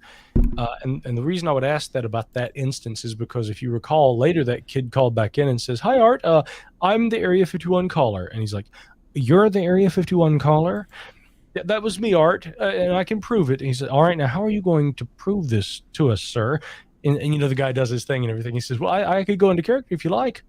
Yes. Let me warn my listeners. Now, ladies and gentlemen, what you're about to hear may be disturbing. All right, sir, if you'd like to proceed now. And then the guy goes and he starts doing his go. And he says, okay. That's enough. That's enough. All right, we're convinced, This might have still been a shtick. Keep in mind, because I think it was after that call that, right, the whole airline, like they took the whole, like, transmission down allegedly, and then the theme song starts playing again, you know. But the point is, again, Art, whether he was in on it all the time or in just a lot of those cases, I'm seeing in the chat over here people talking about Mel's hole. Yep. Yet again, another classic urban legend, a line of not just monofilament fed to us by Mr. Mel, who obviously Art must have known. You know, it's Art bringing this guy on who can just BS for hours. It's probably not a true story at all, or if it has some basis in truth, you know, it's highly, highly exaggerated. That's why I hold out that there may be some truth to it. But I realize some people will be offended if I say that it's completely fabricated. Yeah. You know, but when we get to the later stages where Mel starts talking about this weird little seal creature hatching out of a dead goat's belly and jumping back into the hole, I mean, come on, ladies and gents. It ain't Mel's hole, it's Mel's Stargate, folks, you know. So I mean, if nothing else, Art Bell was a great entertainer and broadcaster, and I think, you know, you're right when he had a guest that, you know, was a solid paranormal UFO guest, whatever, you know, they would talk. Oh, and he played it straight. How to ask the questions that, you know, pull good answers out of people. And then, you know, there were nights when he didn't have those caliber of guests, and they just did something like Mel's Hole. And yet those became the more memorable damn shows in many ways. Yeah. Which is kind of fascinating. And I think that that's one of the reasons that the modern Coast to Coast, with respect, you know, to George and the whole team, you know, a lot of them are friends, but I think a lot of people are less interested in Coast to Coast these days. Now, one of the reasons, honestly, is that, I mean, there's so much more content, you know. Back when Art was doing it, and even after George took over, and, you know, it was, you know, Coast to Coast, maybe in the early 2000s, there still weren't really podcasts and shows like this. What's changed so much is the availability of content on demand that you don't have to any longer stay up late to listen to. So if anything, I really admire the folks at Premiere who keep going for the late night, you know, format, which is, to me, kind of a historical holdover from the days of guys like Long John Nebel, you know, doing his late night show and everything, where he'd have Ivan Sanderson and people on. I think it's great that they keep doing that and that they still provide that. It's like a public service to truck drivers all across America who are out there driving all night, you know. Sure. But you know, the format is a lot more serious these days, in the sense that there aren't those kinds of intentional spoofs that Art seemed to be more than willing at times to cross that line. You know, the current, you know, crew, they keep it very strict and real with interviews. And you know, again, I think that it still maintains that sort of tradition of that campfire late at night that, you know, truckers and night owls across America still enjoy. But we've got a lot to thank. You know, a lot of thanks should go to Art Bell. We've got a lot, you know, to, you know, that I guess, you know, really is owed to him in terms of not only popularizing that time slot in that format, but also doing something incredibly unique with it. And again, a lot of people seem to get lost in the idea that, man, this guy was a showman. He was a performer. He was something very different from what you have with Coast to Coast these days. And that's why I think it was so much more popular than the modern day version. It was popular and it was really fun. But again, the downside of that is that for people who really take some of this stuff seriously, I mean, I try to take everything with a grain of salt, but with Art, you know, you had to be aware of the fact that he was not somebody who, like, I've seen people, you know, in recent years refer to Art Bell as a ufologist. He was a guy who liked to talk about UFOs, but he was by no means a ufologist. And if you were to call him a ufologist, then he was technically a hoaxer, right? I mean, this guy had perpetrated hoaxes. Now, I don't really characterize Art Bell as a hoaxer. I'm simply saying that as a entertainer, that's what he really was. Right. He knew how to entertain his audience. And some nights it would be with having Graham Hancock on for an incredible conversation about fingerprints of the gods. And let me tell you, we have gotten such a tremendous response to Mr. Hancock, who will be joining us right after this. You know, having that guy on there one night, and then the next night it's some crazy yarn about two Sasquatches being shot to death down there in Texas and being buried. And Art, I'm going to send you the map. You know? Yeah. I mean, you just never knew what to expect. And he was a master of keeping that dynamic interesting, right? But again, make no mistake, at the end of the day, it was entertainment. It was entertainment. And Almost a modern day fort, certainly a Fortean. oh yeah, certainly a Fortean. Yeah. I Yeah. mean, a Fortean in the sense that nowadays it's like the specialist sort of reigns supreme. You know what I mean? Like you're a Bigfoot guy, or you're a UFO guy, or you are a this or that. And I kind of get pegged that way from time to time. Micah Hanks is a UFO guy, and I'm like, well, no, not really. I'm interested in all these phenomena. If anything, I would think a more appropriate term for me would be, guess what, Gil? I would call myself a Fortean in the sense that, I'm interested in all scientific or potentially scientific phenomena that fall outside our current understanding or models, anomalies, therefore, which are, which should warrant further scientific study. That's what interests me. And that's what Fort was after. That's what Corliss was after. In that context, Art Bell was not just a this guy or that guy. In those early days, he definitely put a lot of emphasis on UFOs. He, had John Lear and Linda Howe and people like that coming on his program. There was a lot of emphasis on that. There was, sure. But he diversified. He would do ancient mysteries, or he would do, a show about, like for instance, Halloween, it was ghost to ghost, and he would take the phone calls about ghosts, So in that sense, yeah, he was a very Fortean. And he had something else that Fort had, which a lot of people these days lack. He had that sense of humor. He had a real good sense of humor, and he didn't ever take himself too seriously. Neither did Fort. Now, Fort was very serious about trying to bring attention to these damned facts, the damned data that don't fit the mold and that no one in the sciences will pay attention to. He took that very seriously, but he wrote about it sometimes in an overblown tongue-in-cheek way. Yeah, in an absurd, overblown way, right? That was entertaining and fun. He had fun with it because I think even Fort saw the humor in it. And that's something I guess I wish that more modern commentators did, is see the humor in a lot of this, Yeah, I agree.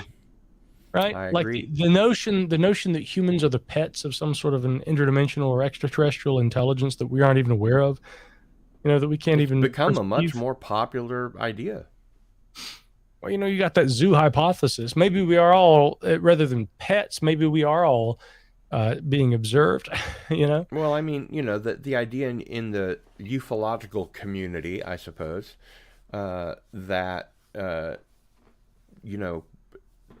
aliens came down in ancient times and tweaked our genome and all that kind of thing. That's gained a lot of acceptance since, Fort wrote about it, certainly. One thing that you and Charles Fort have in common, other than being Forteans, is that you are both authors. And I wanted to ask you what book we are going to give away this evening at the end of the show to our lucky weekly winner. Well, you guys are in luck this week, because this week we've got a doozy for you here. Let me find out where we're going to put it.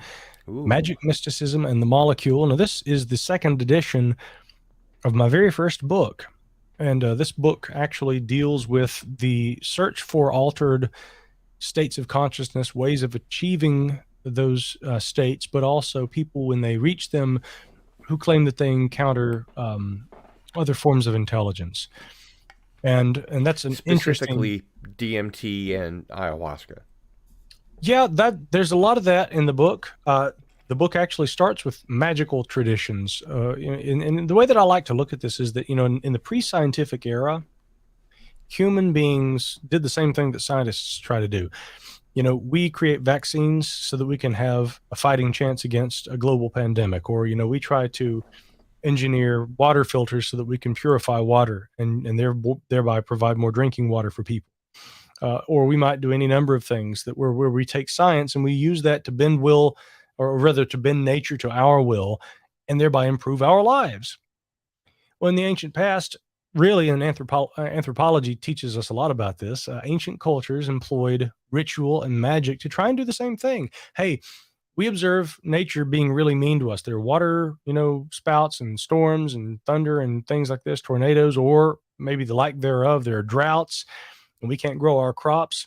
So if we want to appease those rain gods, appease those weather gods so that we can grow, we better do something. We better, make sacrifices. We'd better do something to appease these gods. And so throughout world traditions, what you see are essentially the innovation of magical practices, which, effective or not, they were believed to influence nature for the benefit of humanity. That's interesting to me because through some of these magical practices, and an example of this kind of thing might involve, for instance, John Dee, the famous magician, the Elizabethan mathematician and spy, but Dr. also John Dee, as I recall. Dr. John Dee, the original 007. But along with his assistant, Edward Kelly, he had used a shoe stone, essentially a crystal ball, a magic ball, to visualize what he called these Enochian angels, one of whom he claimed actually appeared to him physically, and he was able to see on one occasion. This and we're not talking about an altered state now, right? Right. Yes. It was not an altered state, but Dee claimed that he was able to perceive on one occasion this angelic being, which he called Madimi. And so, in order to try and glean information from these beings, he employed this Edward Kelly, who used this magic ball to look into this and everything. And he claimed he would be shown these letters, which, and the whole idea was that Dee believed that they could create an Enochian language, a language that would bridge, the spiritual world and the physical world. Now, when it comes to altered states, the interesting side to all this is that there is this fascinating tradition of peering into mirrors or reflective surfaces, which does seem to induce a sort of altered state, which allows one to have a visual kind of a experience. And what I spent a lot of time talking about in that first chapter actually had to do with, or the first few chapters at least, was Raymond Moody's psychomantium, which was derivative of the ancient Greek idea of the necromantian at the Hill of St. John the Baptist. Back in the 1950s, excavations there revealed this, what appeared to be what was interpreted by some as being an underground labyrinth, and there was this kind of cauldron in the center. And one of the interpretations had been that an initiate would wander after, having fasted, and so they're kind of in a altered state somewhat already when they're wandering through, but they get to the middle of the cauldron in the center of this labyrinth, and then this, priest would jump out and talk to them and everything, and they would have this experience. But Raymond Moody had said that, the man, by the way, who coined the term near-death experience, he had said that his study of Greco-Egyptian papyri, documents and things discussing esoteric traditions led him to believe that there might have been a different use for the cauldron, that rather than a person hiding in it or something kind of strange like that, that there might have been indirect lighting presented by torches that lined the room, and it was kind of a dark, again, if you go out to dinner on a Saturday night and you go into a restaurant and it's real dark and there's music playing, this is a kind of sensory deprivation. It's dark, which chills everybody out. The music's playing, which makes you have to lean in to your loved one to talk into their ear and everything, and you're already getting a little close, and by the time you have a little alcohol added into the mix and everything, everybody's having a good time, right? Well, same sort of idea, there's an atmospheric kind of influence from this area, and again, we can only really speculate, but Moody had this brilliant idea. He said that this little kind of barrier that was built around the cauldron was strongly suggestive of people being able to get no further than a certain distance from it. And he says that from that distance, it was pretty evident what was going on. He believed that water or oil was put into the cauldron to produce a mirrored surface, or a surface that the initiates would actually come stand at that perimeter, and that they would actually stare into the cauldron. And from that vantage, they wouldn't be able to see their own reflection, but they would just be able to look into a reflective surface. Mm-hmm. And so Moody's like, I wonder if I can replicate this. He's a wonderful Southern gentleman down in Georgia, and I don't recall if he's still alive. I thought I'd heard that he may have passed away, but I met Moody many years ago. Oh, wow. And the way that Dr. Moody described it, he said, he built a psychomantium in his barn behind his house. He took a little mirror from a like a thrift store, and he put a mirror, maybe no bigger than that, on this wall, and then put a very comfortable chair, candle lights, and then a radio behind the chair where the patient would sit, which was tuned to static in between radio stations. So again, he's creating an element of sensory deprivation, right? Mm-hmm. Mm-hmm. And lo and behold, Moody found that he would sit down and he would talk to his patients, and he would ask a person who's grieving the loss of a loved one, "Tell me about your first memory of meeting that person. Tell me about your favorite memory. Tell me about your saddest memory of meeting that person. Tell me your last memory of," and he would go through this series of questions. And he says at one point, the person would just be like, and then and there was this kind of body language cue where he said, okay, and I knew they were ready to go into the psychomanium. So then he would take them back there, have them sit down in this little dark room in the barn with the mirror across from them, but not where they can see their reflection, but just above eye level. Right. And he would say, "I want you to sit here and relax and look in that mirror, and I'll be right down the hall, so just call if you need me." And he would just leave them there. And a lot of these people, after having this experience in the therapy session of talking about this loved one and going through this series of questions that Moody had designed, a lot of people would say that they would see the face of that loved one. Some people would say that they would see the face of the loved one, but that the person would come out of the mirror and into the room and interact with them. Some people claim that they could hear the voice of the loved one. And I said, "Raymond, were these ghosts that these people were seeing?" He says, no, I'm sure it was just a mental effect. But he was sure that he had also unraveled what was really going on there in the ancient Greece, but that the archaeological excavations carried out by Dokiris in the 1950s actually entailed. They weren't going in there and somebody was jumping out of a cauldron. He thought there was mirror gazing going on. So effectively, what we actually have here is a form of altered state that is induced through optical means, Mm-hmm. and that involving a sort of magical practice. But then we can look at mystical practices, ecstatic body postures, meditation, yoga, things like this. Mm-hmm. The final portion of the book, The Molecule, does do a deep dive into entheogens, right? God releasing molecules, dimethyltryptamine, psilocybin. And what's fascinating is that in recent years, since the book was written, we got a lot of these studies coming out of universities like Johns Hopkins, where we are seeing the beneficial effect that psilocybin has on people. Many users of ayahuasca also describe having literally overcome addictions after having Mm-hmm. properly gone through the fasting and then having had the ayahuasca experience. Some people have described a similar anti-addictive capacity that substances like ibogaine have. Personally, I'm fascinated with all this. I think it's wonderful. And to tie it all back in, a character who, of course, is pretty pivotal, I guess, in various writings and interests of mine is Aleister Crowley. The great beast 666, the wicked magician. But Crowley also was a pretty prolific user of hallucinogens, and he actually contributed some experiential writings about his use of those that were among the earliest valid reference materials for early pharmacologists in terms of the effects of various different kind of hallucinogenic substances. Would that be Confessions of a Drug Fiend? Probably. That certainly deals with a lot of his, but I think he'd written like an essay that just essentially, you got to keep in mind, Crowley, that you can now buy volumes of just his poetry. He wrote short stories and fiction. I mean, Crowley's writings, apart from any of his magic and stuff, and not his magical writings, not like the Book of the Law and things like that. Mm-hmm. His prose and his fiction writings, many literary analysts today say, this guy he should be viewed as one of those literary characters, one of those icons of that era. We shouldn't just look at him as an eccentric who believed in magic and used it, sex magic no less. No, he should be seen as a purveyor of the arts who happened to dabble with magic. That's the sort of this trend I perceive that they're trying to kind of re-envision Crowley as being this this artist who happened to be into magic, right? I think it was the other way around.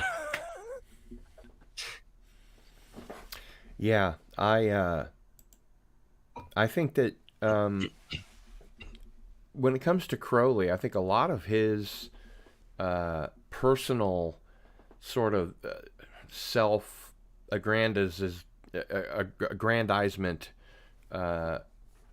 went and kind of bit him in the ass a bit.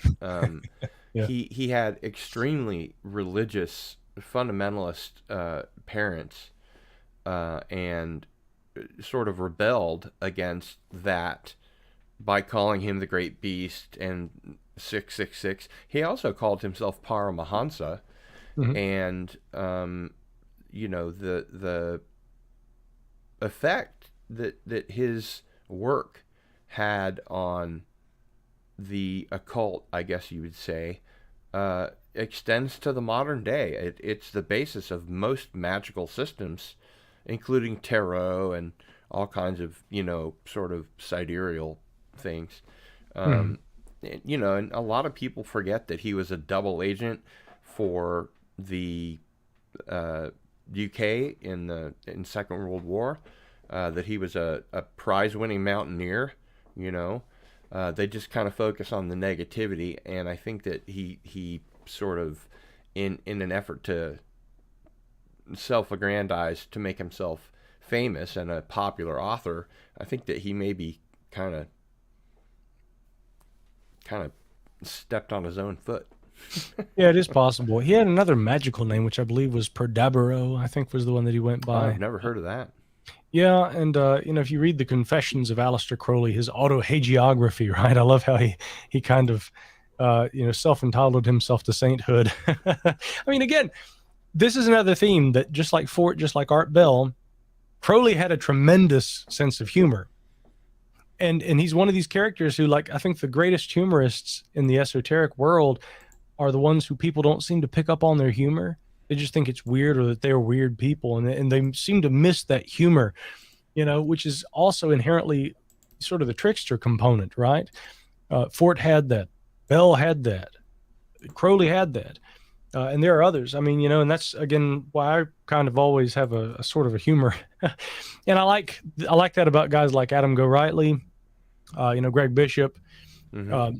There are a lot of those guys. Well, there's an extremely low flying jet. I wonder if there's a UAP flying over my house. That was extraordinarily loud. I don't know if the listeners heard that, but I had a helicopter fly directly over my house at a very low altitude, and the reason that I moved from the house that I was in before was partially for that very reason. So I've moved from underneath a what are those called? Uh, Line of flight, I guess, Mhm. uh, to a house that's under another line of flight. So Yeah, well, better that than living right next to the train tracks, right? I have some friends who they have this beautiful little like kind of like a woodsy cabin. I mean, a cute little house, right? That was tucked up into this little woodsy area, and you had to walk across a little bridge across a creek to get up to the house. I was like, gosh, this is like something out of Star Wars. But here's the catch: the train track went right behind the bedroom. yeah. Oh And man. yeah, and so whenever the train came by in the middle of the night, it shook the entire house, and you just had to deal with it. So yeah, there's always that little catch. But coming back to Crowley, the possible intelligence connections that he had during World War II, that's always been something that really has always interested me. The problem is that, and actually, here we go. We actually got a book right here, which modern readers may not be very familiar with this, but Donald McCormick. Let's see if I can get the glare off of it. Yeah, Yeah. this is the life of Ian Fleming. Now, McCormick worked with Fleming, I believe, when they both wrote at the Daily Mail. And the whole idea was that in McCormick's book here, he has a number of chapters where he kind of outlines some of the stranger side of Ian Fleming's life. So there's a chapter, of course, that McCormick outlines where he's talking about, how Charles Maxwell Knight, who I believe was the director of MI5, and Ian Fleming, of course, during the war was the assistant to the director. Maxwell Knight had also had an interest in Crowley and the occult. A lot of these British intelligence guys had an interest in the occult. And what had happened was that whether it was at the behest of Maxwell Knight or just on his own accord, there were stories that people had seen Crowley and Fleming having dinner together at the Cavendish Hotel, I believe it maybe been the hotel, which would have been on Germain Street, where I think it's how it's pronounced, Germain Street, where Crowley lived during the war. Well, anyway, the story blossoms from there, and the claim is that Maxwell Knight and Fleming decided to orchestrate this whole thing to have occult data slipped through these contacts, these moles within the Gestapo and other areas, within supposedly one all the way, right up to like, Hitler's home up there in the Alps that he had. Mm-hmm. And that they were going to try and there was one woman, her name Maria, I think. I'd have to go back and review this, but I've written an article about it many years ago that kind of chronicles all of this.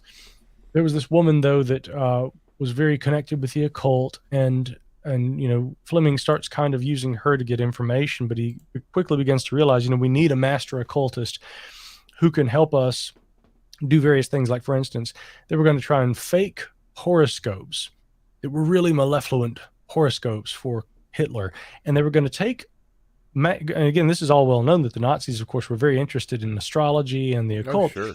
Yeah. So they were going to intercept the mail lines and replace actual magazines with horoscopes with fake ones that had bogus horoscopes that would obviously indicate that something bad was going to happen to Hitler. Supposedly, Crowley got into the game at that point and was sort of advising Ian Fleming. And one version of the story is that a man that came out later, and many, I guess, had kind of disputed whether he was authentic or not, but his name was Amato Crowley, he called himself, and he claimed to be the illegitimate son of Aleister Crowley. And he said that's right. Yeah. Right, this guy, he had claimed that he had been present for a ritual in Ashdown Forest where Fleming and Maxwell Knight and Aleister Crowley literally burnt an effigy of Rudolf Hess. They wanted to try and target Rudolf Hess. Now, how much of this is myth versus reality is unclear, but that is discussed in McCormick's book right there. And Amato Crowley, I believe, is also quoted in it. And whatever may have or may not have happened, what we know, what history has shown, is that Rudolf Hess decides to fly his ass by himself to Scotland on a solo mission to try and negotiate on behalf of the Reich and to try and negotiate some sort of peace talks on his own. He crashes into a farm. He's held at Pitchfork Point by a farmer, taken into custody, and that was that. And then, of course, he stood trial at Nuremberg. Curiously, unlike some of the others, Rudolf Hess actually pled kind of, I don't know if he really pled insanity, but it seemed obvious that he was mentally disturbed. And so he was sentenced to life in prison, and he spent the rest of his days at Spandau, but he was never put to death. He did die in jail, and there have been some claims that, it seemed like he might have been offed. Somebody might have actually strangled him or killed him, but he died in prison at Spandau. Now, the interesting thing is that there was supposedly a letter received, I guess, by MI5 from Aleister Crowley saying, upon the news of the capture of Herr Hess, I thought my services might be of use to the crown, and if so, you know where to find me. But they didn't ever call on him. So the way it is told is that Crowley had actually offered his assistance in the interrogation of Hess upon his capture, but they didn't use him after that. Right. There's also the claim that Crowley had a secret code name within MI5 back during the Second World War, which was Old Mother Clutterbuck. But I mean, there have been people historians, FOIA experts, who have tried to dig and find any references to Old Mother Clutterbuck, and none exist. So from my view, there are some very suspicious stories about Crowley's involvement with British intelligence. I don't think there's any doubt that he absolutely probably had been a consultant, that Ian Fleming knew him. Maxwell Knight before him had known Crowley. They were all very interested in the occult. In fact, we know that Ian Fleming based the character Le Chiffre that appears in the first James Bond novel, Casino Royale. That was based on Crowley. So they did know each other. I mean, Fleming absolutely knew Crowley and probably knew him pretty well, but I think that the extent to which Crowley played an active role in luring Hess to England is somewhat questionable. I would love at some point for some more historical detective work to be done, and we finally conclusively determine exactly what his role had been, what those guys were up to, what they did, and whether indeed the occultists helped win the war. Well, I mean, there certainly was a great deal of it on the German side. I just saw an article that was sent to me by a friend on Twitter about a uh, a building, I guess, in Antarctica that was uncovered recently. Have you heard anything about that? Now, that I haven't heard about yet, but of course, I guess the insinuation being that obviously Nazis, attempted to get down there. Well, it's according to the way they were able to date it, they said that it was 38,000 years old, but it had the same exact thing on the floor, the SS lightning symbols from the castle where they were going to do their round table, that they had on the floor of the castle. They had the same one on the floor. So I'm not sure if this is, on the up and up, but it's certainly something that Linda Moulton Howe has looked into. She was one of the people that was reporting on that. So, it piques the imagination and the curiosity, but it also kind of puts those skeptical brakes on, Yeah. A lot of this stuff does, though, in my opinion. Yeah, it really does. So we're going to need help with a mod to come in to spin the wheel. It is time for our giveaway, which is very generous of you, Micah, an autographed copy of Magic, Mysticism, and the Molecule. I certainly appreciate that. And we have with us Canadian Spider-Man. Greetings. Hello, Cardinalson. Hello, Micah. Hi. Thank you for joining us again. It's always great to hear you speak. Well, it's always my pleasure, Canadian Spider-Man. And from one Spidey to another, here's sending webbings your way. Hey, I appreciate that, man. I shoot maple syrup, but it's just, I appreciate the sentiment. That's okay. I That's still really just funny. shoot cheese whiz. I'm working on getting actual webs happening myself, so don't Get feel those bad. cheese whiz actuators going.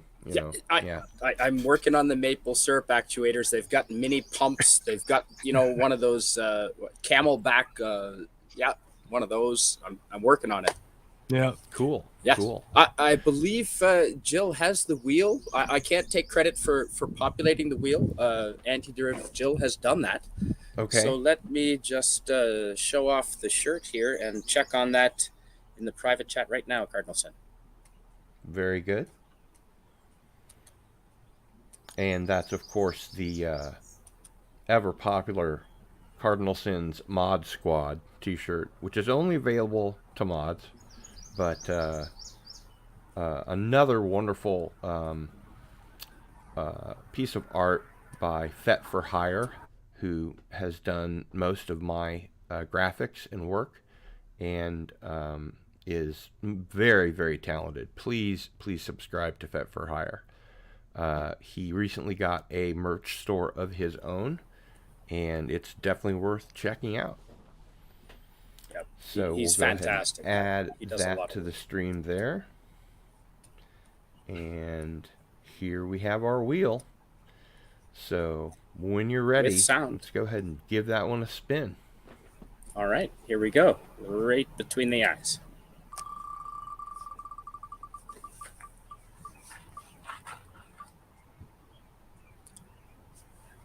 Whoa!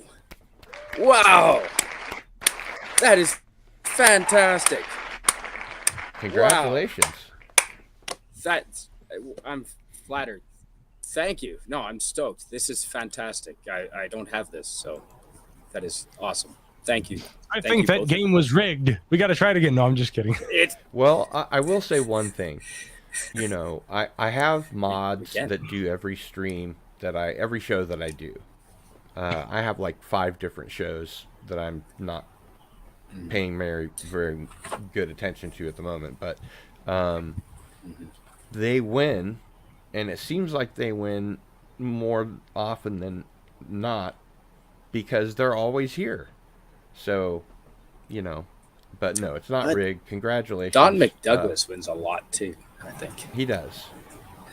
Yeah, he does. And we've been here since before we were mods as well. We were just fans that became mods, actually. Yeah, it's true. Congrats from Thank you. Antiderivative Jill and from Skokley. And thank you for doing from that, me. Antiderivative Jill. Very happy. So, Micah, I will go ahead and get Canadian Spider-Man's information to you. There's the book that you've won.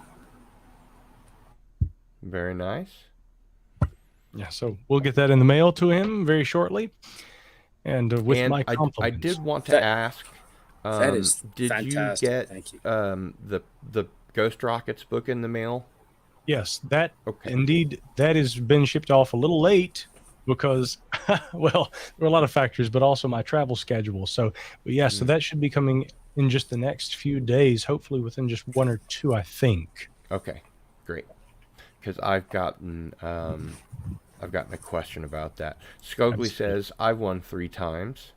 Well, you definitely have to be here if you want to win. Says the Lovecraft audio collection is sick. Yeah, that's a really nice one. Have you seen that, Micah? The T-shirt? No, the H.P. Lovecraft Historical Society's audiobook of the complete works of H.P. Lovecraft. I don't know if I've seen that one, actually. It's something you can get on their website, CthulhuLives.org or HPLHS.org. And it would take 65 CDs for like all this audio content. So what they've done is they've made a fake book, which is the complete works of H.P. Lovecraft, the audio book. And then when you open it up, it's got like a flash drive in it.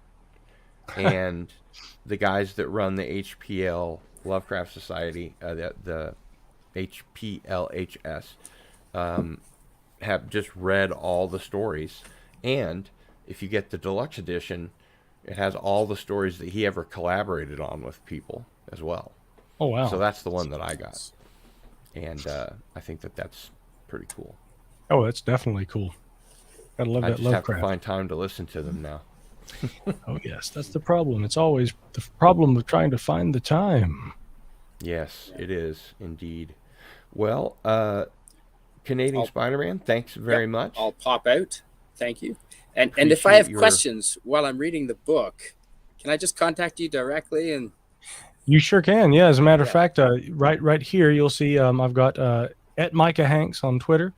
But if you look at MicahHanks.com, you can find my email address right there. So I'm easy to find. Feel free to send along. I can be slow to respond sometimes because I'm busy as hell, but I usually do get back to those messages. Thank you. Thank you, Cardinal Sin. Thank you. I'm stoked. That's an awesome prize. I am too.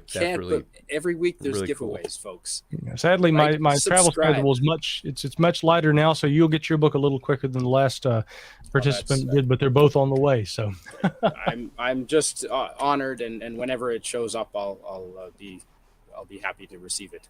Thank you very much, gentlemen. Thank you, sir. All right. Well, we're over 2 hours, so it's time to end the broadcast.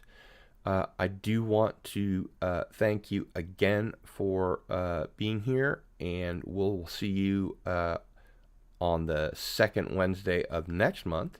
Yeah. And until then, it's Cardinal Sin.